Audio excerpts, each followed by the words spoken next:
أعوذ بالله من الشيطان اللعين الرجيم. بسم الله الرحمن الرحيم. الحمد لله الذي لا يبلغ مدحته القائلون ولا يحصي نعمه العادون ولا يغدي حقه المجتهدون. الذي ليس لصفته حد محدود ولا نعت موجود ولا وقت موجود ولا أجل ممدود ولا يفره المنع والجمود ولا يقضي العطاء والجود وهو المنان بفوائد النعم وعوائد المزيد والقسم وهو الذي موجود لا عدم ولا يدركه بعد الهمم. والصلاة والسلام على رسوله نبي الرحمة وإمام الأئمة وسراج الأمة المنتخب من طينة الكرم وسلالة المجد الأقدم وارسله بالدين المشهور والعلم المعصور والكتاب المستور والنور الساطع والضياء اللامع والأمر الصادق وهو نبيه رسول المسدد والمحمود الأحمد والمصطفى الأمجد بالقاسم محمد وعلى الطيبين الطاهرين المعصومين المظلومين ولعنة الله على أعدائهم أجمعين من يومنا هذا إلى يوم الدين. أما بعد فقد قال الله سبحانه تبارك وتعالى في كتابه المبين وهو أصدق الصادقين وقوله الحق. بسم الله الرحمن الرحيم. ياسين والقرآن الحكيم إنك لمن المرسلين على صراط مستقيم. صلوات بجمع.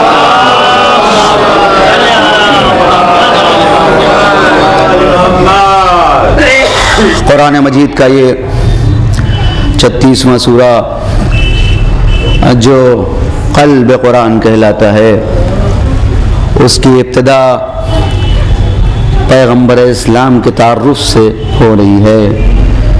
خالق دنیا کو گویا بتانا چاہتا ہے کہ میرا رسول کامل ترین انسان ہے، میرا رسول سب کا سید و سردار ہے، اور دیکھو اس کی رسالت میں شک نہ کرنا، قرآن حکیم کی قسم یہ مرسلین میں سے ہے.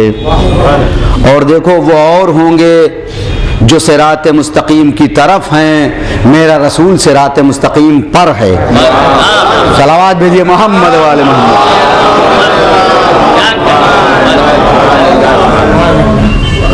یہ تمام انبیاء کا سردار ہے، اور جب تمام انبیاء کا سردار ہے تو ان کے امتی بھی اسی میں آ گئے، تمام انسانوں سردار ہے. سید الانبیاء ہے یہ، سید المرسلین ہے یہ، افضل الانبیاء سے ہم نے بنا کے بھیجا ہے. کائنات کی کوئی فضیلت اور دنیا کی کوئی ایسی فضیلت اور ایسا شرف نہیں ہے جو میرے رسول کو نہ ملا ہو. سارے شرف میرے رسول کی ذات میں ہیں، بلکہ بہت سی وہ چیزیں اور بہت سے وہ شرف اور بہت سی وہ فضیلتیں جو دوسرے انبیاء کو نہیں ملی، وہ فضیلتیں بھی ہمارے رسول کی ذات میں سمٹی ہوئی ہیں. ہمارا رسول تمام انبیاء سے افضل ہے، سب سے افضل ہے. اور بس اب رسول کی شان میں کوئی بات کہنے سے پہلے یہ دیکھ لینا کہ کہیں وہ بات اس کی شان کے خلاف تو نہیں ہے، یا یہ دیکھ لینا کہ یہ بات دوسرے نبیوں میں بھی پائی جاتی ہے کہ نہیں پائی جاتی ہے. میرا رسول تمام انبیاء سے افضل ہے تو یہ نہیں ہو سکتا کہ کوئی ایسا نقص جو دوسرے اور بلکہ کسی نبی میں کوئی نقص ہوتا ہی نہیں ہے، کسی نبی میں کوئی نقص نہیں ہوتا، تو تم ہمارے نبی کے بارے میں کیسے سوچ سکتے ہو کہ اس میں کوئی نقص، کوئی برائی، کوئی عیب؟ کوئی بھی عیب اگر تمہارے ذہن میں آ سکتا ہو جسے دنیا عیب سمجھتی ہو تو اس عیب کا تصور ذات رسول میں نہیں ہو سکتا. جس چیز کو تم کمال سمجھتے ہو وہ ہر کمال میرے رسول کی ذات میں ہوگا.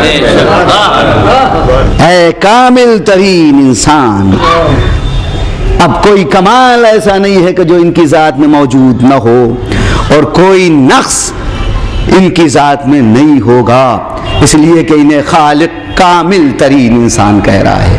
سید الانبیاء انہیں، سردار انہیں کہہ رہا ہے تو یہ سید الانبیاء ہیں. جتنے کمالات ہیں وہ سب ذات رسول میں سمٹے ہوئے ہیں، اور جب سارے کمالات ذات رسول میں سمٹے ہوئے ہیں اور کوئی نقص نہیں ہے تو یہ بتاؤ کہ یہ معصوم ہوئے کہ نہیں؟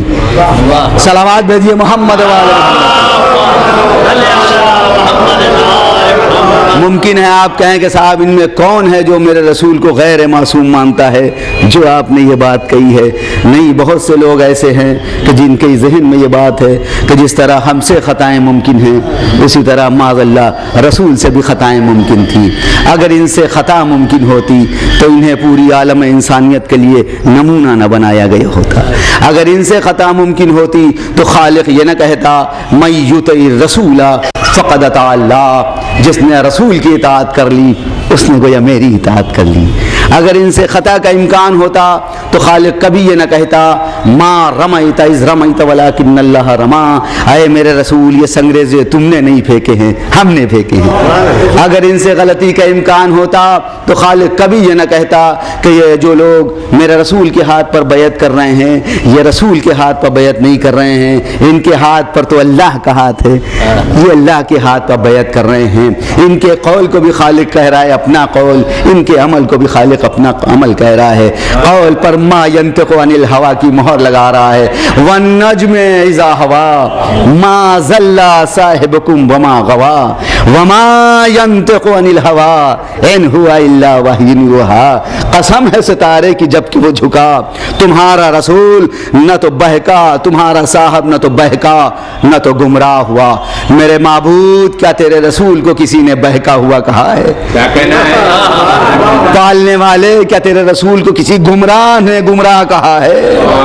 یہ تو کیوں قسم کھا کے صفائی دے رہا ہے؟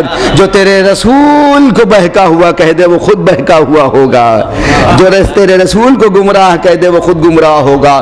جو تیرے رسول کی رسالت میں شک کرے اس کا ایمان خود کامل نہیں ہوگا. خالق قسم کھا کے کہہ رہا ہے. اور دیکھو یہ نہ سوچ لینا کہ یہ بات کوئی اپنی طرف سے کہہ دے گا. ما ینطق عن الہوا، یہ تو خواہش نفس سے کلام ہی نہیں کرتا. ان ہوا الا وحی یوحی، مگر یہ کہ وحی الہی کے مطابق.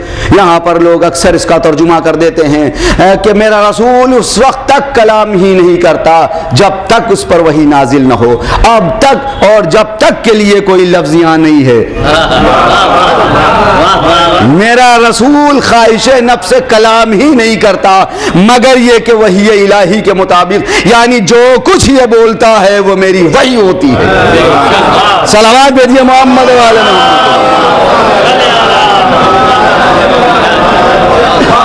جو کچھ یہ بولتا ہے وہ میری وحی ہوتی ہے، میری وحی کے مطابق کلام کرتا ہے.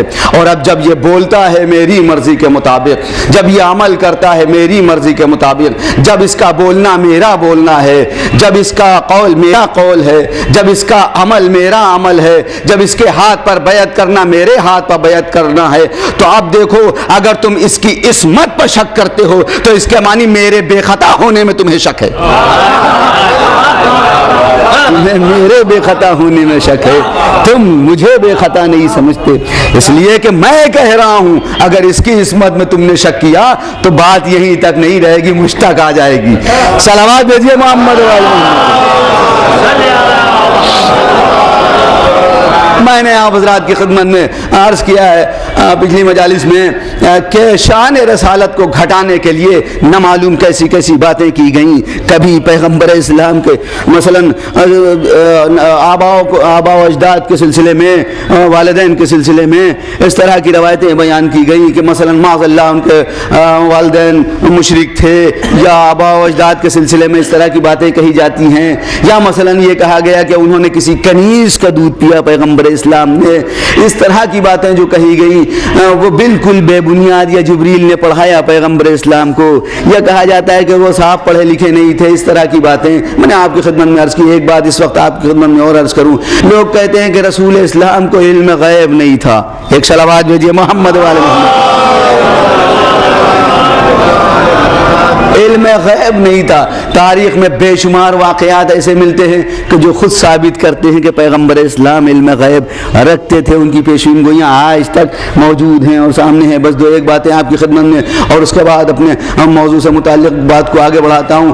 آپ ذرا دیکھیں کہ پیغمبر اسلام کے متعلق یہ کہا جاتا ہے کہ مثلا علم غیب نہیں رکھتے تھے۔ ایک آدھ بات اشارہ آپ کو اور واقعات آپ کے ذہن میں ہیں۔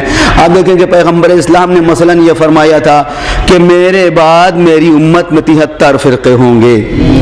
متفق علیہ حدیث ہے، صحیح میں بھی موجود ہے کہ پیغمبر اسلام نے ارشاد فرمایا تھا، صحیح میں موجود ہے۔ صلوات بھیجیے محمد والے۔ میرے بعد میری امت میں 73 فرقے ہوں گے اور ایک فرقہ ناجی ہوگا، باقی 72 فرقے جہنم میں جائیں گے۔ میری سمجھ میں نہیں آتا رسول اسلام نے 1 اور 72 کا تناسب کیوں رکھا، بھئی اتنا فرق کیوں رکھا؟ کہتے 50% ادھر 50% ادھر، آدھے آدھے کہتے آدھے ادھر جائیں گے آدھے ادھر جائیں گے۔ ایک دم سے پیغمبر اسلام نے تعداد گھٹا دی، کہا ایک جائے گا باقی 72 ادھر جائے۔ یا رسول اللہ اکثریت کو جہنم میں بھیج دیجئے گا؟ کچھ تو خیال کیجئے۔ کہا 72 جہنم میں جائیں گے، صرف ایک جنت میں جائے گا۔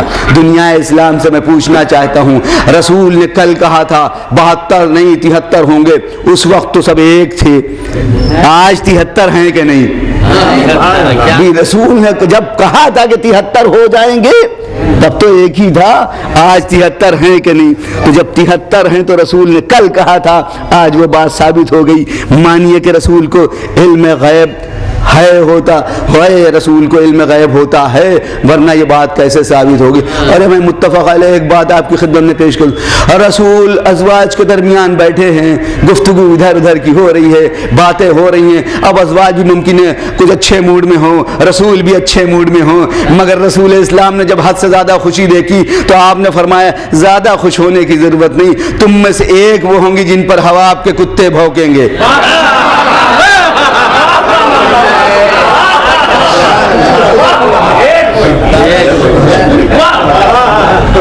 اب اتنا بتا دیجئے کہ جو بات رسول نے ازواج کے درمیان بیٹھ کے کہی تھی، بعد رسول بھوکے کہ نہیں کتے؟ آپ دیکھیے کہ جو بات کہی گئی تھی، اچھا یہ بات مزے کی اتنی ہے، آپ دیکھیں کہ اس میں کوئی یہ بھی نہیں کہہ سکتا ہماری کتاب میں تو نہیں ہے، آپ ہمارے یہاں دکھائیے راوی معتبر نہیں۔ ارے راوی معتبر ایسے کہ سب ازواج۔ اگر رسول نے کسی کو کہہ دیا ہوتا تم پر بھونکیں گے تو کم سے کم وہی دباتی، کم سے کم جو ان کی ہم مزاج تھی انہی سے کہتی دیکھو خبردار کسی سے کہنا نہیں، دیکھو ہم کو کہا ہے حضور نے کسی سے بیان کرنے کی ضرورت نہیں، وہ تو سرکار نے فرمایا تم میں سے ایک وہ ہوگی۔ اب کسی معلوم کون ہے؟ کسی کو معلوم نہیں، اب سب بیان کر رہی ہیں ہر موقع پر۔ رسول نے فرمایا ایک وہ ہوگی، کہیں تم ہی نہ ہو، اور یہ تم ہی سے بات ہم تک پہنچ گئی۔ صلوات پر محمد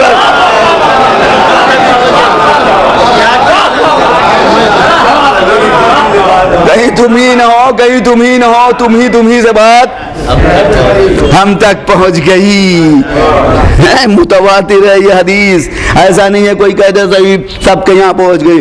اور حضور یہ ہوتے ہوتے ایک وقت وہ آ گیا کہ وہ منزل آئی کہ جہاں ایک پر کتوں نے بھونکنا شروع کر دیا۔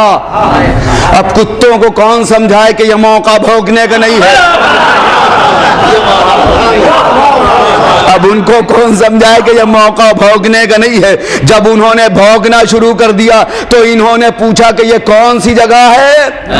کسی نے کہا حواب۔ دیکھیے حواب میں خود وہ کیفیت موجود ہے جو کتوں کے بھونکنے میں ہوتی ہے۔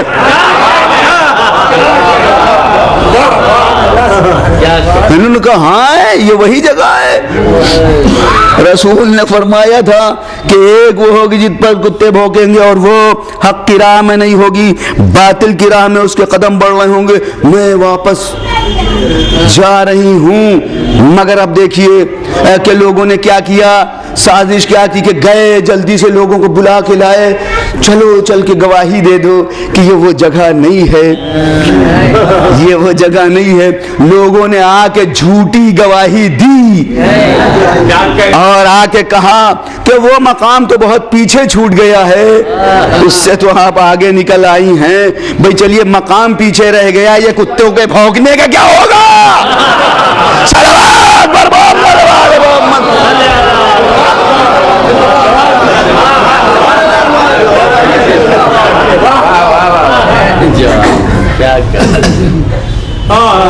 علم غیب اگر نہیں تھا نبی کو تو کیسے بتایا پیغمبر اسلام نے, اور کیسے ان کو حدیث یاد آ گئی کہ رسول نے فرمایا تھا بات سچ ہو رہی ہے. اب حضور کسی ایسے کو بھی آئے تطہیر میں شامل کیجئے گا, کسی ایسے کو بھی آئے تطہیر میں شامل کیجئے گا. رسول نے فرمایا, اسی حدیث کے متفق علیہ رسول کی پیشین ہوئی, رسول نے فرمایا جناب عمار کو دیکھنے کے بعد کیا کہنا عمار کا کہ انہیں تو باطل گروہ قتل کرے گا, یہ باطل کے ہاتھوں قتل ہوں گے. اب جناب عمار کو جس نے دیکھا, کیا کہنا عمار کا, کیا کہنا عمار کا, کیا کہنا عمار کا, بیان کرنا شروع کیا کہ یہ باطل کے ہاتھوں قتل ہوں گے, حق طرف سے حق کی حمایت میں جنگ کر رہے ہوں گے. آ گئی وہ منزل, صفین کا موقع آ گیا. جناب ایک صلوات دیجیے محمد والے جناب عمار مولا علی کے لشکر میں شامل ہیں, جنگ کر رہے ہیں حاکم شام کے لشکر سے جنگ ہو رہی ہے. ایک منزل وہ آئی کہ جناب عمار شہید ہو گئے, درجہ شہادت پر فائز ہو گئے. اب دیکھیے کہ یہ روایت اتنی متواتر تھی اور یہ خبر اتنی عام تھی کہ ان تک بھی پہنچی ہوئی تھی جنہیں اونٹ اور اونٹنی کی تمیز نہیں تھی, جو اونٹ اور اونٹنی میں تمیز نہیں کر سکتے تھے ان تک بھی یہ خبر پہنچی ہوئی تھی. وہ واقعہ آپ کا سنا ہوا ہے کہ شامی نے ایک کوفی کے اونٹ پر قبضہ کر لیا, کہا میرا ہے, وہ کہہ رہا بیچارہ کہ میرا ہے, یہ کہہ رہا نہیں میرا ہے. لائے دربار میں, فیصلہ ہو گیا, کہا نہیں اسی شامی کا ہے, یہ اونٹنی اسی شامی کی ہے, اسے دے دو. وہ کہتا ہے بیچارہ آپ نے فیصلہ تو کر دیا, یہ تو دیکھ لیجئے کہ یہ اونٹنی ہے یا اونٹ ہے. کہا اب تو جو کچھ فیصلہ ہونا تھا ہو گیا, علی سے جا کے کہہ دو یہاں اتنے جمع ہیں, ایک نہیں ہزاروں کی تعداد میں, کہ جنہیں اونٹ اور اونٹنی میں تمیز نہیں ہے, کہ جنہیں اونٹ اور اونٹنی میں تمیز نہیں تھی ان تک بھی یہ خبر پہنچی ہوئی تھی. ان کو بھی یہ معلوم تھا کہ پیغمبر اسلام نے, ادھر قتل ہوئے جناب عمار, ادھر کھلبلی مچ گئی, اور اب کیا ہوگا, عمار ہمارے ہاتھوں قتل ہو گئے, ہم باطل پر ہیں, علی حق پر ہے, اب کیا ہوگا, اب تو غضب ہو گیا. مگر جب یہ خبر معاویہ تک پہنچی تو اس نے کیا کیا, کیا ترکیب کی. دیکھیے کیسا کنفیوز کیا جاتا ہے ذہنوں کو, کیسا ڈائیورٹ کیا جاتا ہے, کیسا گھمایا ہے اس نے.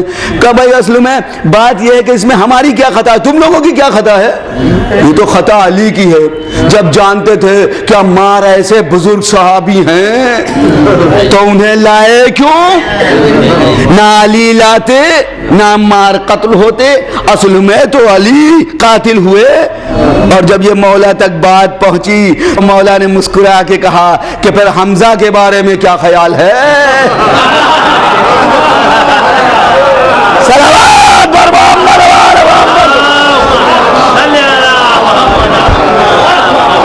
بھائی جناب حمزہ جو جنگ احد میں شہید ہوئے تو انہیں کون لایا تھا میدان میں, رسول لائے تھے کہ نہیں. کفار کے ہاتھوں قتل ہوئے تو ان کے بارے میں کیا خیال ہے. تو جو فرما رہے ہیں تو معلوم ہوا کہ واقعات تاریخ میں بھرے پڑے ہیں کہ جن سے یہ ثابت کیا جا سکتا ہے کہ رسول اسلام کو علم غیب ہوتا ہے, اور رسول کو کیا امام کو علم غیب ہوتا ہے, رسول کو کیا امام کو علم غیب ہوتا ہے. اچھا آپ دیکھیں رسول نے فرمایا تھا میرے بعد میرے 12 جانشین ہوں گے, دیکھیے روایتیں وہ سب پڑھ رہا ہوں، حدیثیں وہ جو متفق علیہ ہے، اس میں کوئی اختلاف نہیں ہے. کوئی یہ نہیں کہہ سکتا صاحب ہمارے یہاں نہیں ہے، کوئی نہیں کہہ سکتا.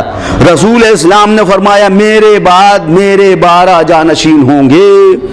اگر نسب کے یہاں یہ روایت ہوتی تو 12 نام کیوں پیش کیے جاتے کہ یہ 12 ہمارے، یہ 12 ہمارے. یہ اور بات ہے، سب کے 12 الگ الگ ہیں، سب کے 12 الگ، جتنے فرقے ہیں سب کے 12 الگ الگ ہیں. صرف ہم شیعوں کے 12 ایک ہیں.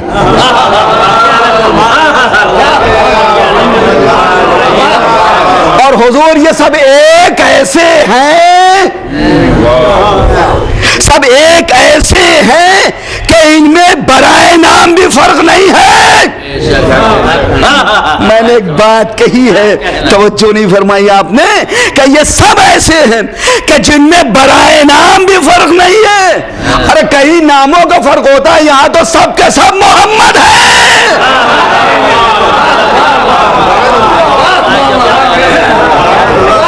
یہاں تو سب کے سب محمد ہیں، یہاں تو کوئی فرق نہیں ہے، سب کے سب محمد ہیں. 12 ہیں مگر سب کے سب محمد ہیں، کوئی فرق نہیں ہے. جو کمال اور جو کمالات ایک کے ہیں وہی سارے میں، جو صفات ہے ایک کے ہیں سارے میں، سارے صفات موجود ہیں.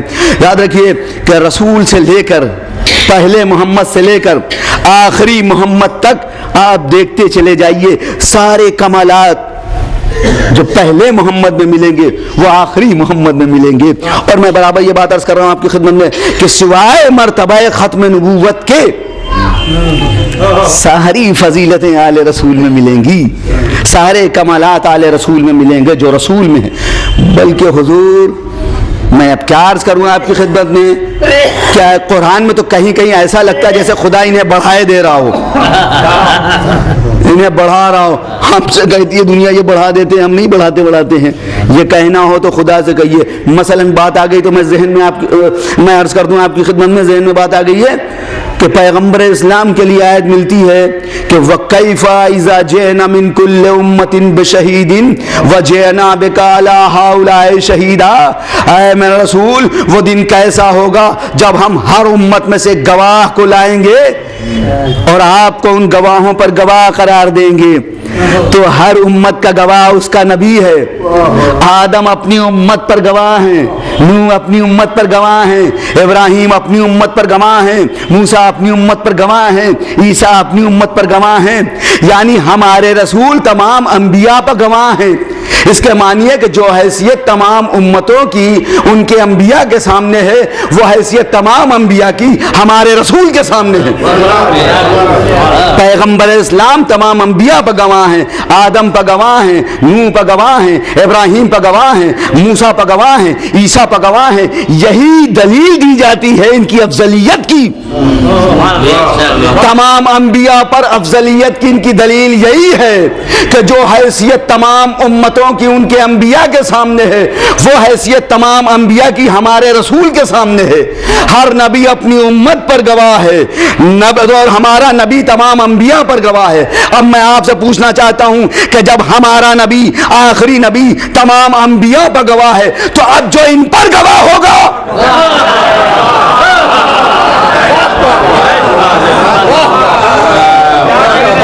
اب جو ان پر گواہ ہوگا تو اب اس کا مرتبہ کیا ہوگا، اب اس کی شان کیا ہوگی. ہاں اگر ہم کہہ دیں تو آپ فوراً کہیے دیکھیے انہوں نے دیکھیے بڑھا دیا، انہوں نے دیکھیے بڑھا دیا. لیکن اگر خدا خود کہہ دے وَيَقُولُ الَّذِينَ كَفَرُوا لَسْتَ مُرْسَلًا قُلْ كَفَىٰ بِاللَّهِ شَهِيدًا بَيْنِي وَبَيْنَكُمْ وَمَنْ عِندَهُ عِلْمُ الْكِتَابِ. آئے میرے رسول، یہ کافر یہ کہتے ہیں کہ آپ اللہ کے رسول نہیں ہیں، یہ کافر آپ کی رسالت میں شک کرتے ہیں.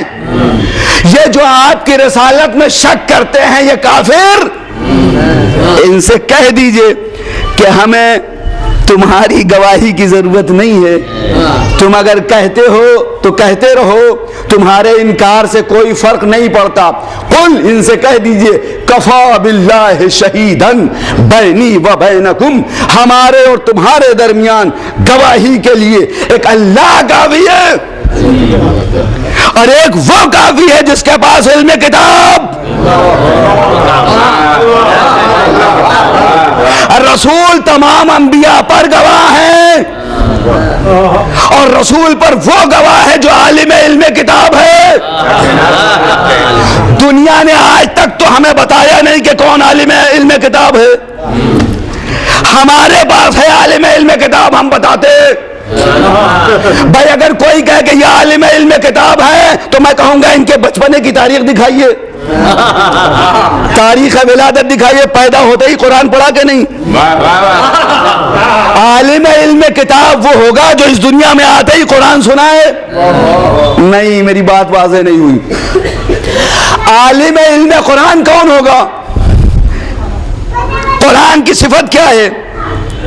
قرآن نے کہا وَلَوْ أَنَّا قُرْآنًا سُيِّرَتْ بِهِ الْجِبَالُ أَوْ قُطِّعَتْ بِهِ الْأَرْضُ أَوْ كُلِّمَ بِهِ الْمَوْتَى بَل لِلَّهِ الْأَمْرُ جَمِيعًا. اگر کوئی قرآن ایسا ہے جس کے ذریعے سے پہاڑ کو چلایا جا سکتا ہے, جس کے ذریعے سے زمین کی مسافت کو طے کیا جا سکتا ہے, جس کے ذریعے سے مردوں کو زندہ کیا جا سکتا ہے, جس کے ذریعے سے تمام امور الہی انجام دیے جا سکتے ہیں, تو وہ یہی قرآن ہے. اس کے معنی یہ ہے کہ جس کے پاس اس قرآن کا علم ہوگا اس کی شان یہ ہوگی کہ اگر وہ پہاڑ سے کہہ دے گا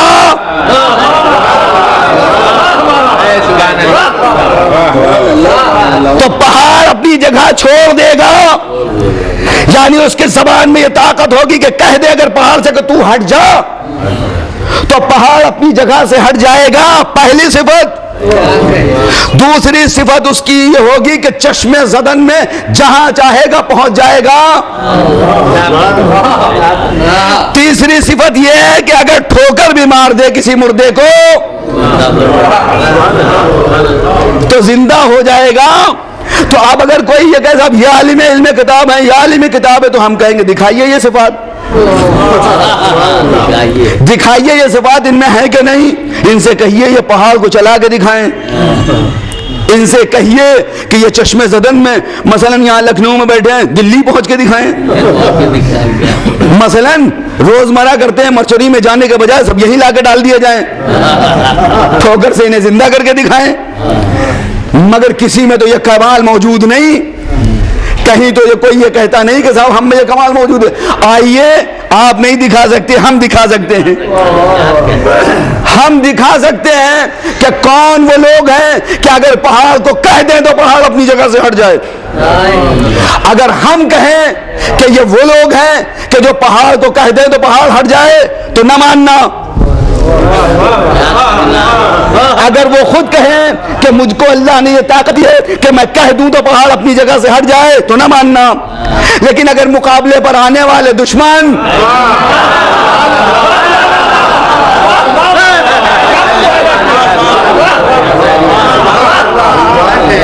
اگر مقابلے پر آنے والے دشمن چہرہ دیکھتے ہی یہ کہہ دے کہ ہم تو ایسے چہرے دیکھ رہے ہیں کہ اگر یہ کہہ دے تو پہاڑ ہٹ جائے.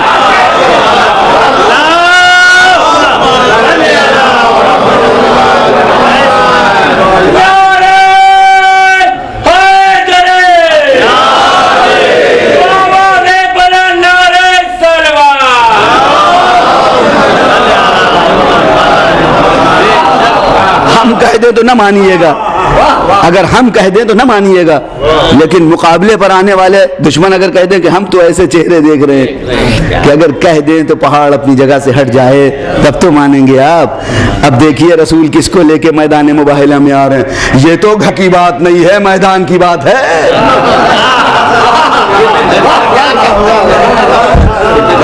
بھئی یہ تو گھر کی بات نہیں ہے کہ آیت تطہیر میں جس کو چاہے آپ شامل کر دیجئے, یہ بھی ہیں وہ بھی ہیں ازواج میں, یہ تو میدان کی بات ہے.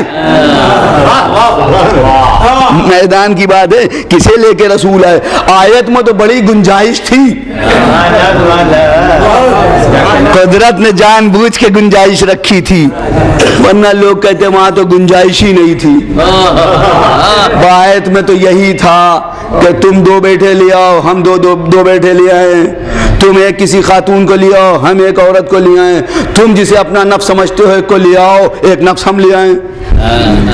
بڑی گنجائش رکھ دی خالق نے، ابنانا و ابناکم ونسانا و نساکم وانفسنا و انفسکم، جتنے بیٹے اس لائق ہوں،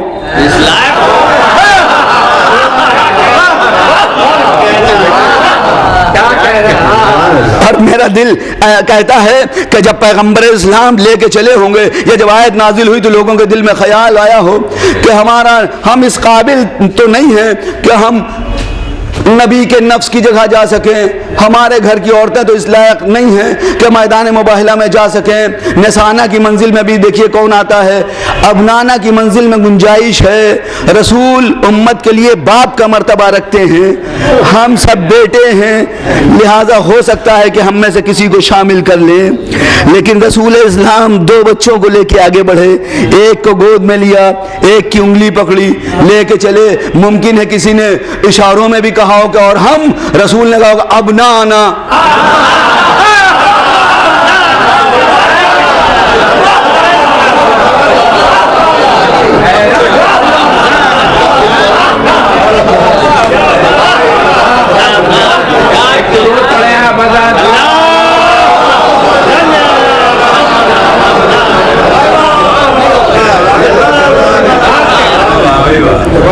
بڑی گنجائش رکھی تھی قدرت نے، مگر اب اس کے لیے کیا کیا جائے کہ رسول کسی کو لاتے ہی نہیں۔ ابنانا و ابناکم و نسانا و نساکم و انفسنا و انفسکم، مختصر سے قافلہ حسنین کو، شہزادی کونین کو، علی کو لے کے پیغمبر اسلام میدان مباہلہ میں آئے۔ دیکھتے ہی، مباہلہ پورا تھوڑی پڑھنا مجھے، دیکھتے ہی پیغمبر اسلام جیسے ہی آئے، دیکھتے ہی نصارے نجران نے کہا خبردار ان سے مباہلہ نہ کرنا، خبردار ان سے مباہلہ نہ کرنا، ورنہ ایک بھی عیسائی روئے زمین، یہ ایسے سچے ہیں، ایسے سچے ہیں کہ اگر پہاڑ کو کہہ دیں گے تو پہاڑ ہٹ جائے گا۔ میں کہتا ہوں سمجھدار تھے، سمجھدار تھے جو ہٹ گئے۔ تو معلوم یہ ہو کہ یہ سچے ہیں، یہ ایک کمال معلوم ہو گیا کہ کہہ دیں تو پہاڑ ہٹ جائے۔ دوسرا کمال یہ ہے کہ یہ چشمے زدن میں جہاں چاہے پہنچ جائیں۔ قرآن کہہ رہا ہے کہ جس کے پاس علم کتاب ہوگا جہاں چاہے پہنچ جائیں، اس لیے کہ ہم نے تو دیکھا ہے کہ جس کے پاس تھوڑا سا بھی علم ہوتا ہے کتاب کا، واقعہ تاریخ میں موجود ہے ہزاروں بار کا، اور آپ نے بفیض مجالس کیا نہیں سنا ہے، کیا نہیں سنا ہے، آپ نے سب آپ کا سنا ہوا ہے، اسی لیے اور محظوظ ہوتے ہیں کہ سنا ہوا انداز تھوڑا سا بدل گیا آدمی بیان کرتا ہے تو اس میں محظوظ ہوتے ہیں۔ تو آپ دیکھیں کہ جس کے پاس کتاب کا تھوڑا سا بھی علم تھا، چشم زدن میں ملک سبا سے تخت بلقیس، قرآن نے کہا وامن اندہو علم من الکتاب، جس کے پاس تھوڑا سا کتاب کا علم تھا چشم زدن میں لے آیا۔ یہی کہا تھا کہ بس میں اتنی جلدی لاؤں گا کہ پلک جھپکے اور آ جائے، اس کے معنی نظر موڑی تو تخت موجود تھا۔ چشم زدن میں معلوم ہے علم کا کمال یہ ہے، جس کے پاس جو عالم کتاب ہوگا اس کا یہ کمال ہے کہ چشم زدن میں۔ تو اب جس کے پاس پوری کتاب کا علم ہو، اس کی زندگی میں کوئی ایسا واقعہ ہو کہ جائے معراج میں اور آسمانوں کی سیر کر کے واپس آ جائے اور زنجیر در ہلتی رہے، آپ کہیں گے یہ تو رسول سے متعلق بات ہے، آپ بات کر رہے ہیں رسول کے گواہ کی، آپ کہیں گے بات تو رسول کے گواہ کی چل رہی ہے، دلیل میں واقعہ آپ رسول کا پیش کر رہے ہیں، معراج رسول کی بات کر رہے ہیں۔ تو اگر رسول اکیلے ہوتے معراج میں، اگر رسول معراج میں اکیلے ہوتے تو یہ واقعہ میں معراج کو میں دلیل میں نہیں پیش کر سکتا تھا، لیکن جب معراج سے رسول واپس آئے اور علی نے کہا کہ آپ بیان کیجئے گا، داد معراج آپ بیان کیجئے گا یا میں بیان کروں، تو اس کے معنی کہ پورے واقعات علی کے سامنے ہیں۔ نہیں حضور، میں بات کو آگے لے جاؤں گا، ساتھ ساتھ اگر نہ ہوتے تو نبی نے وہاں جا کے دیکھا کسے؟ بھائی معراج میں جا کے یہ ہوگا کسی کا عقیدہ کہ انہوں نے خدا کو دیکھا، ہمارا عقیدہ نہیں ہے، اس لیے کہ خدا دیکھنے کی چیز ہے ہی نہیں۔ اس نے تو پہلے ہی جناب موسیٰ سے کہہ دیا لن ترانی، تم کبھی نہیں دیکھ سکتے، نیور، کبھی نہیں. اور اس کبھی نہیں کی عمر معراج رسول تک تھوڑی کیا کہنا ہے. اگر وہ نہیں دیکھ سکتے مگر میرا حبیب دیکھے گا. نہیں, کبھی نہیں تو کبھی نہیں, کوئی نہیں دیکھے گا. اچھا پھر وہ اپنے کو دکھانے کے لیے لے ہی کب گیا تھا؟ جو اس نے ارشاد فرمایا سبحان الذی اسری بعبدہ لیلا من المسجد الحرام. اپنے کو کہاں دکھانے کے لیے لے گیا تھا؟ اس نے یہ کہا لنریہ من آیاتنا, اس لیے لے گیا تھا کہ اپنی قدرت کی نشانیاں دکھلائے. اپنے کو نہیں, نشانیاں. تو اب ہمیں دیکھنا ہے کہ کون سی نشانی دیکھی. قرآن نے کہا لقد رأى من آیات ربہ الکبریٰ, اللہ کی سب سے بڑی نشانی کو دیکھا. انہوں نے اللہ کی سب سے بڑی آیت کو دیکھا, آیت کبریٰ کو دیکھا. یہ نہیں کہا کہ اللہ کو دیکھا. آپ کہہ رہے ہیں اللہ کو دیکھا. قرآن تو یہ کہہ ہی نہیں رہا کہ انہوں نے اللہ کو دیکھا. نہ اپنے کو دکھانے کے لیے لے گیا, نہ اللہ کو دیکھا. وہ کہہ رہا ہے اللہ کی سب سے بڑی نشانی کو دیکھا, آیت کبریٰ کو دیکھا. اچھا آپ یہ سب کہتے ہیں کہ اللہ کی سب سے بڑی نشانی آیت کبریٰ خود پیغمبر اسلام ہیں. یہ سب مانتے ہیں کہ اللہ کی آیت کبریٰ خود پیغمبر اسلام ہے. مگر قرآن کہہ رہا ہے کہ انہوں نے آیت کبریٰ کو دیکھا. اس کے معنی ہے کہ اللہ کی ایک آیت کبریٰ نے اللہ کی ایک آیت کبریٰ کو دیکھا. اب رسول کے علاوہ اللہ کی آیت کبریٰ کون ہے بتائے میں دنیا. اور نہ بتا پائے تو ہم سے سنے کہ رسول کے علاوہ اللہ کی آیت کبریٰ وہی ہوگا جس کے لیے آپ فرمایا انا وعلی من نور واحد, میں اور علی ایک ہی نور سے ہیں. وہی ہو سکتا ہے اللہ کی آیت کبریٰ. تو اللہ کو نہیں دیکھا معراج میں نبی نے, علی کو دیکھا. علی کو دیکھا. اور جب علی کو دیکھا تو اب پھر آپ کہیے کہ بڑھا دیا. ہم تو نہیں کہہ رہے, ہم بڑھا نہیں رہے. مگر میں آپ سے پوچھنا چاہتا ہوں کہ یہ بتائیے کہ کچھ لوگ ایسے ہیں, حالانکہ بہت کم ایسا ہوتا ہے, میں ہی پہلے آتا ہوں, مومنین تو بعد ہی میں آتے ہیں, لیکن ایک صلوات بھیجیے محمد والے محمد. تو مثلا میں آیا تو جو پہلے سے موجود تھا اس نے مجھے دیکھا, اور جو بعد میں آیا اس کو میں نے یہی میں عرض کر رہا ہوں کہ آپ نے مجھے دیکھا, میں نے مومنین کو دیکھا. صلوات ہے محمد والے. تو جو پہلے آئے گا وہ بعد میں آنے والے کو دیکھے گا. اب کہیں واقعی میں نہ دیکھنے لگیے گا. صلوات ہے محمد والے. تو جو پہلے آیا اس نے بعد میں آنے والے کو دیکھا. مثلا سجاد صاحب پہلے سے موجود تھے, میں آیا تو سجاد صاحب نے مجھے دیکھا, اور اب بعد میں جو لوگ جو مومنین آئے انہیں میں نے دیکھا. تو اس کے معنی ہے کہ جو دیکھتا ہے وہ بعد میں ہوتا ہے, جسے دیکھا جاتا ہے وہ پہلے سے ہوتا ہے. پہلے سے ہوتا ہے. رسول کے لیے قرآن کہہ رہا ہے کہ انہوں نے آیت کبریٰ کو دیکھا. تو اس کے معنی جس آیت کبریٰ کو دیکھا وہ پہلے, کیا کہنا ہے, جس نے دیکھا وہ بعد میں. اب آپ کہیے کہ بڑھا دیا, ہم کیا کریں, یہ تو قرآن کہہ رہا ہے, ورنہ بڑھانے گھٹانے کا کوئی مسئلہ ہی نہیں ہے. یہی تو میں عرض کر رہا ہوں آپ کی خدمت میں. تو معلوم ہوا کہ آیت کبریٰ انہوں نے علی کو دیکھا. تو معلوم ہوا کہ چشم زدن میں اب کتنی جلدی علی گئے کہ نبی سے پہلے پہنچ گئے, اور جب وہاں سے یہاں آئے تو پھر یہاں موجود.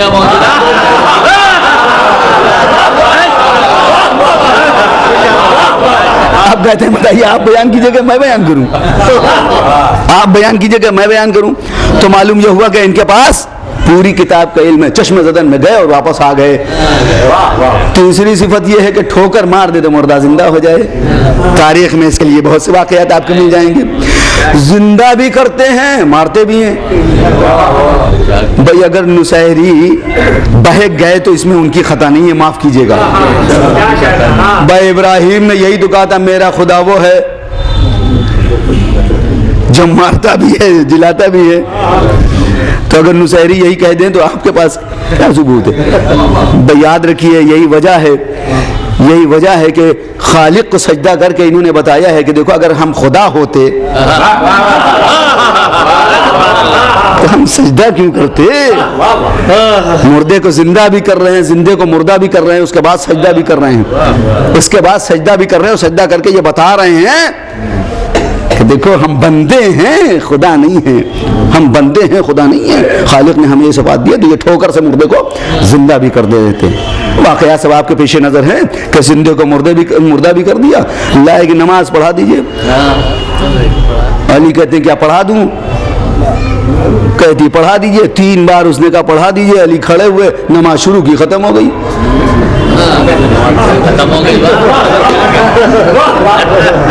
اور اس کے بعد وہ ضعیفہ آگے بڑھتی ہے، جھنجھوڑتی ہے، جا کے کہتی ہے تجھ سے کہا گیا تھا جب علی نماز شروع کریں گے تو اٹھ کے بیٹھ جانا۔ علی نے نماز تمام بھی کر دی تو اٹھا نہیں، وہ جھنجھوڑنے کے بعد بھی نہیں اٹھا۔ بھئی وہ اٹھتا کیا، وہ تو اٹھ چکا تھا۔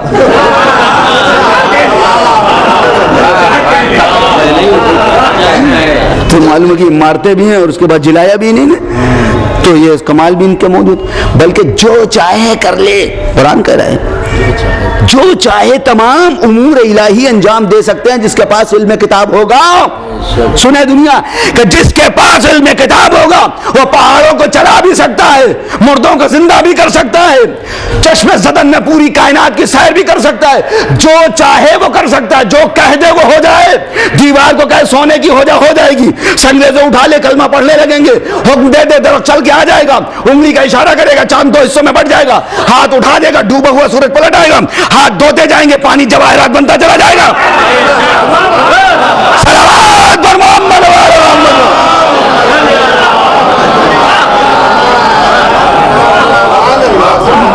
کسی علی کے علاوہ کسی میں یہ کمال ہو تو ہمیں دکھائے دنیا۔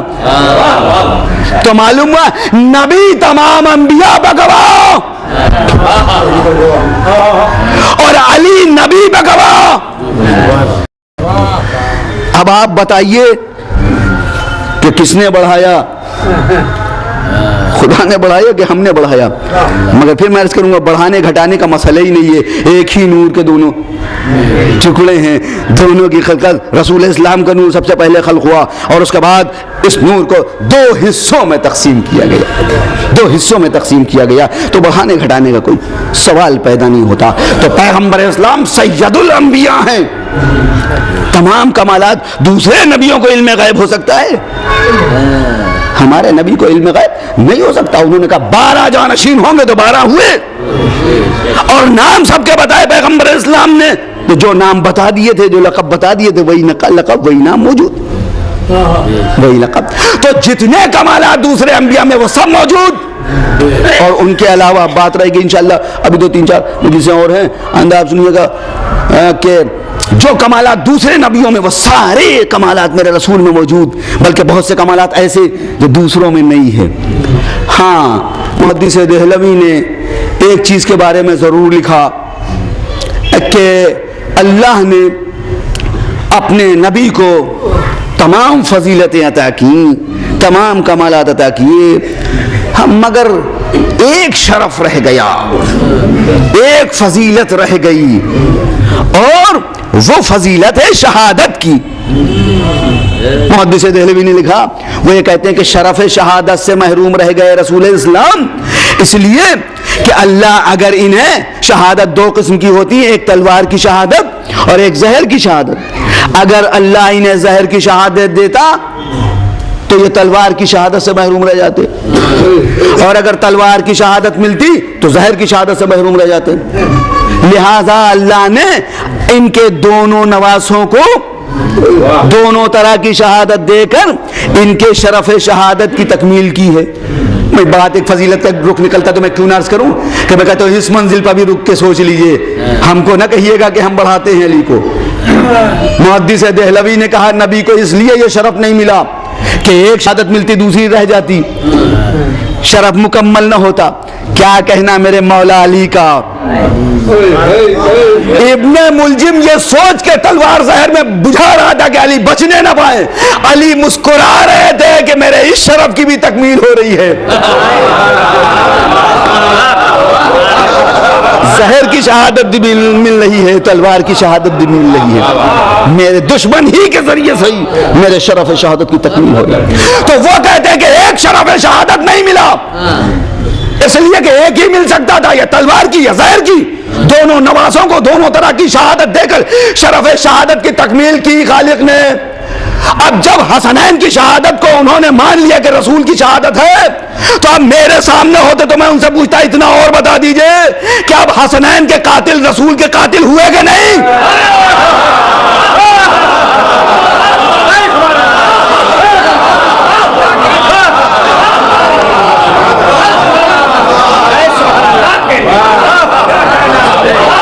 بھائی جب حسنین کی شہادت رسول کی شہادت ہے, تو حسنین کے قاتل رسول کے قاتل ہوئے کہ نہیں؟ اب آپ بتائیے رسول کے قاتل کے بارے میں آپ کا کیا خیال ہے؟ رسول کا قاتل قابل لعنت ہے کہ نہیں؟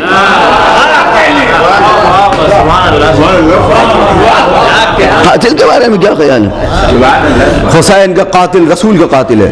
یاد رکھیے کہ یہ حسین نہیں شہید ہو رہے ہیں کربلا کے میدان میں, کہ محمد قتل ہو رہے ہیں کربلا کے میدان میں. حسین کے چھوٹے چھوٹے بچوں پر پانی بند نہیں ہے, یہ سن 61 ہجری کے محمد پر پانی بند ہے, ان کے بچوں پر پانی بند ہے. ارباب اعضاء, کتنا ظلم ہوا ہے کربلا کے میدان میں, بیان نہیں کیا جا سکتا. ظالم یہ کہتے ہیں کہ آخر کب تک رو گے اور کب تک یہ مصائب اور کب تک یہ رونا ہوگا. انصاف دنیا ہمارے ساتھ نہیں کرتی. 72 کا غم اور یہ 9-10 دن, انصاف سے بتائیے کہاں رو پاتے ہیں ہم, کہاں ذکر کر پاتے ہیں ہم, کہاں ذکر کر پاتے ہیں ہم؟ نہیں, کہاں ہم رو پاتے ہیں. ظلم کرتی ہے دنیا, زیادتی کرتی ہے. کل جنہیں رونے کا حق تھا انہیں رونے نہیں دیا,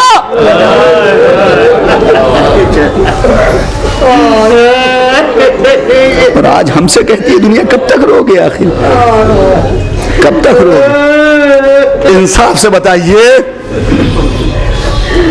کہ کیا کربلا کا واقعہ ایسا ہے جو بھول جایا جائے؟ میں دنیا سے پوچھنا چاہتا ہوں, دنیا یہ بتائے کہ کیا اکبر بھی بھول جانے کی چیز ہے؟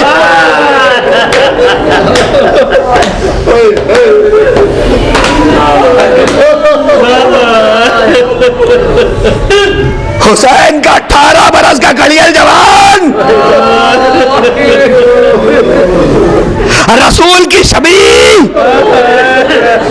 کیا بھول جانے کی چیز ہے؟ اللہ اللہ. دنیا قاتلان حسین کے مذہب پر بحثیں کرتی ہے کہ صاحب وہ مسلمان تھے, اور مسلمان تھے تو کس فرقے سے تعلق تھا؟ خدا کی قسم, قاتلان حسین اگر مسلمان ہوتے تو علی اکبر کو کبھی قتل نہ کرتے. اس لیے کہ کیا وہ بھی کوئی مسلمان ہوگا کہ جو اپنے رسول کی جیتی جاگتی تصویر کو خاک و خون میں ملا دے؟ علی اکبر شبیہ ہے رسول. جب مولا کے پاس اجازت لینے کے لیے آتے, مولا یہی کہتے علی اکبر تم تو میرے نانا کی شبیہ ہو, تمہیں کیوں کر مرنے کی اجازت دوں علی اکبر, تمہیں کیوں کر مرنے کی اجازت دوں؟ اور جب دیکھا کہ سب شہید ہو گئے تو علی اکبر کا اصرار بڑھا, بابا اب تو مرنے کی اجازت دیجیے. مولا کہتے ہیں اچھا بیٹا علی اکبر جاؤ, ماں اور پھوپھی سے رخصت ہو لو. آئے جناب علی اکبر خیمے میں، جناب زینب کے پاس سر جھکا کے کھڑے ہو جاتے ہیں۔ جناب زینب کہتی ہیں بیٹا علی اکبر، ایسا لگتا ہے جیسے تم کچھ کہنا چاہتے ہو، بتاؤ بیٹا۔ بیٹا علی اکبر کیا کہنا چاہتے ہو؟ جناب علی اکبر کہتے پھوپھی اماں مجھے مرنے کی اجازت دے دیجئے، بابا نے بھیجا ہے کہ جاؤ پھوپھی اور ماں سے رخصت ہو لو۔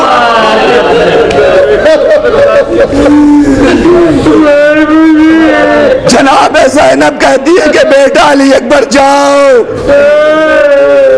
جاؤ، بابا پر اپنی جان قربان کرو، اس لیے کہ کچھ ہی دیر کے لیے میرا بھائی اور زندہ رہے۔ تو بھی سے رخصت ہوئے، ماں کے پاس ہے، ماں سے رخصت ہوئے۔ عورتوں نے اپنے حلقے میں لیا، بیویوں نے اپنے حلقے میں لیا علی اکبر کو۔ میں کہوں گا بیویوں علی اکبر کے چہرے کو جی بھر کے دیکھ لو، رسول کے چہرے کی زیارت کر لو، شبیہ رسول ہے، اس لیے کہ اب علی اکبر واپس نہیں آئیں گے۔ راوی یہ کہتا ہے کہ میں نے دیکھا کہ بار بار خیمے کا پردہ، در خیمے کا پردہ اٹھتا تھا اور گرتا تھا، اٹھتا تھا اور گرتا تھا، ایسا لگتا تھا جیسے علی اکبر باہر نکلنا چاہتے ہو اور کوئی دامن پکڑ لیتا ہو۔ اب اس سے یہ اندازہ ہوتا ہے کیا ماں نہیں روک رہی ہوں گی اس لیے کہ ماں سے رخصت ہو چکے، پھوپھی نہیں روک رہی ہوں گی اس لیے کہ پھوپھی نے رخصت کر دیا، دامن کوئی بڑا نہیں پکڑے گا۔ ایسا لگتا ہے کہ جیسے جب علی اکبر نکلنا چاہتے ہوں گے جناب سکینہ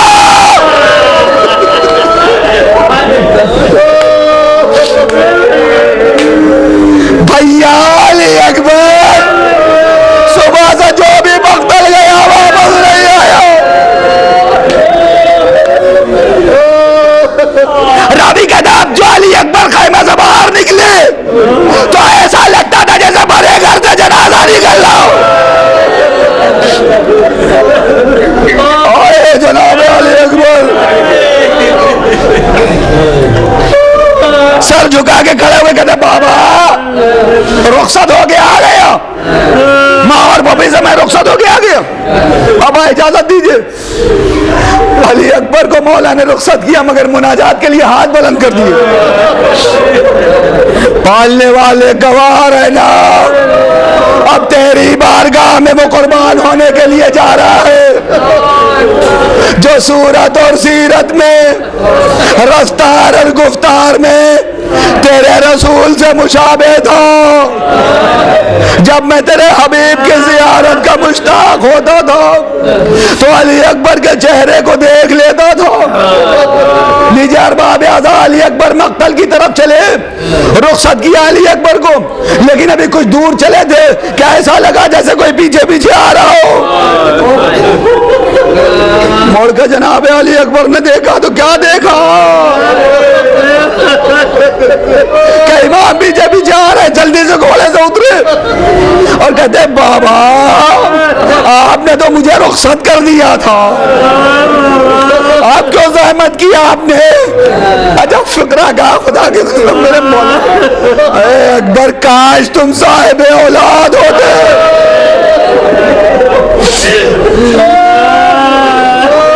تمہیں اندازہ ہوتا کہ باپ کے دل میں جوان بیٹے کی کتنی محبت ہوتی۔ جاؤ علی اکبر خدا حافظ، جب تک سامنا رہے منہ موڑ کر دیکھتے جاؤ۔ بس ارباب اعضاء کی آوازیں بلند ہو گئی، خدا کسی غم میں نہ رلائے سوائے غم سرکار سید الشہداء کے۔ علی اکبر میدان کی طرف چلے، امام ایک بلندی پر کھڑے ہوئے بیٹے کی جنگ دیکھ رہے، ادھر جناب ام لیلہ نے کہا فضا جاؤ در خیمہ بجا کے کھڑی ہو جاؤ، امام کے چہرے پر نظر رکھنا، باپ کا دل ہے بیٹا کسی مصیبت میں ہوگا تو چہرے سے ظاہر ہو جائے گا۔ علی اکبر جنگ کر رہے ہیں، امام بلندی پر سے علی اکبر کی جنگ دیکھ رہے ہیں. فضہ در خیمہ پر کھڑی ہوئی امام کے چہرے پر نظریں جمائے ہوئے ہیں. ادھر ام لیلا فضہ پر نظریں جمائے ہوئے ہیں. ایک بار فضہ دوڑی ہوئی آئی کہتی ہے شہزادی غضب ہو گیا. کہ کیا بات ہے؟ کہ امام کے چہرے کا رنگ متغیر نظر آ رہا ہے. کہ جاؤ آقا کو بلا کے لاؤ. فضہ نے کہا آقا شہزادی ام لیلا نے یاد کیا ہے. امام خیمے میں آئے. ام لیلا کہتی ہے آقا میرے لال کی خیر تو ہے, میرے لال کی خیر تو ہے. مولا کہتے ام لیلا علی اکبر ابھی سلامت ہے, لیکن ایک نامی پہلوان مقابلے پر آیا ہے. ارے وہ سیر و سیراب ہے. میرا علی اکبر 3 دن کا بھوکا اور پیاسا ہے. ام لیلا جاؤ علی اکبر کی سلامتی کی دعا کرو, اس لیے کہ میں نے نانا سے سنا ہے کہ ماں کی دعا بیٹے کے حق میں قبول ہوتی ہے. ام لیلا خیمے میں کہتی ہے بیبیوں آؤ, میں دعا کرتی ہوں تم سب آمین کہو. بیبیاں جمع ہو گئی. جناب ام لیلا نے اپنے بالوں کو اپنے ہاتھوں پر لیا. اے یعقوب سے یوسف کو ملانے والے, اے ہاجرہ سے یوسف کو ملا, اے ہاجرہ سے اسماعیل کو ملانے والے, میرے بیٹے کو مجھ سے ملا دے. روایتیں کہتی ہے کہ ابھی دعا تمام نہ ہوئی تھی کہ فضہ نے کہا مبارک ہو, علی اکبر فاتح ہو کے آئے. ادھر علی اکبر آئے باپ کی خدمت میں, کہتے ہیں بابا پیاس مارے ڈالتی ہے, تھوڑا سا پانی اگر مل جاتا تو میں ان ظالموں کو دکھا دیتا کہ بنی ہاشم کے شہر کس طرح سے جنگ کرتے ہیں. مولا فرماتے بیٹا علی اکبر تمہیں تو معلوم ہے کہ پانی کہاں ہے, لو یہ انگوٹھی دہن میں رکھو, جاؤ جنگ کرو. تمہارے دادا تمہیں حوض کوثر پر جام کوثر سے سیراب کریں گے. بس ارباب آزاد 2 یا 3 منٹ کی زحمت. علی اکبر مقتل کی طرف چلے. امام خیمے میں آئے, آگے کہتے ام لیلا اب علی اکبر کی سلامتی کی دعا نہ کرنا.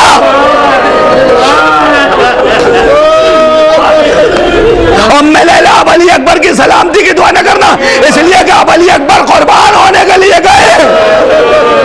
بھائی ادھر مولا یہ کہہ رہے تھے, ادھر سے آواز آئی یا بتاؤ علیکہ منی سلام.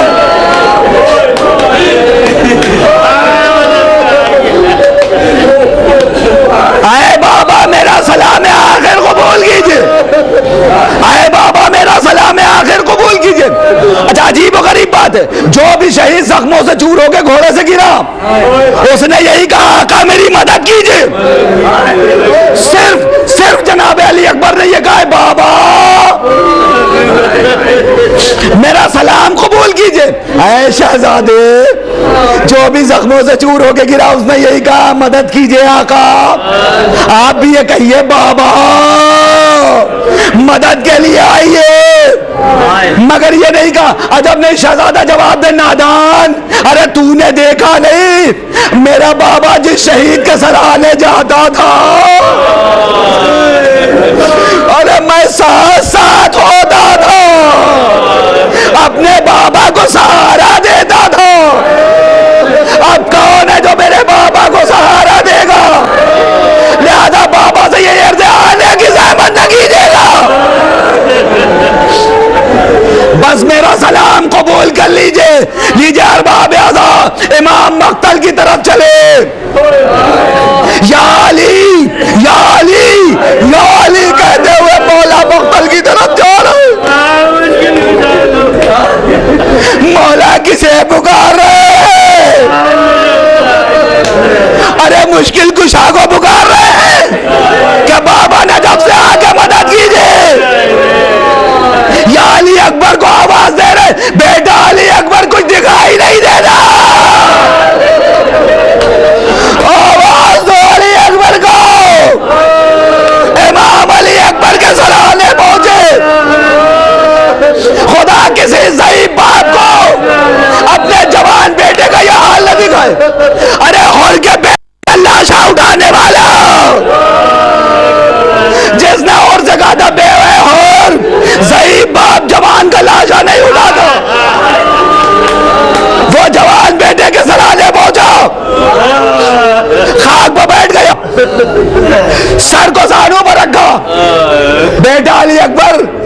علی سینے میں ٹوٹ گئی ہے، برچی کی علی سینے میں ٹوٹ گئی ہے، برچی کی علی سینے میں ٹوٹ گئی ہے۔ بس امام حسین علیہ السلام نے آہستہ سے علی اکبر کے سر کو زمین پر رکھا، بیٹا میں کوشش کرتا ہوں برچی نکالنے کی، آستینوں کو مولا نے الٹا گھٹنے زمین کربلا پر ٹیکے، جھک کے علی اکبر کی پیشانی کا بوسہ لیا، دو انگلیاں علی اکبر کے سینے کے زخم میں ڈالی، یا علی کہہ کے اب جو برچی کا بل گئے جا، برچی کے بل کے ساتھ علی اکبر کے گلے جیسے ٹکڑے نکلے، یا علی نجف سے آئیے، دو انگلیوں سے درے خیبر اکھاڑنا ہو رہا ہے، دو انگلیوں سے جوان بیٹے کے سینے سے برچی کی علی بھیجنا ہو رہا ہے، واہ علی اکبر، واہ علی اکبر، واہ مظلومہ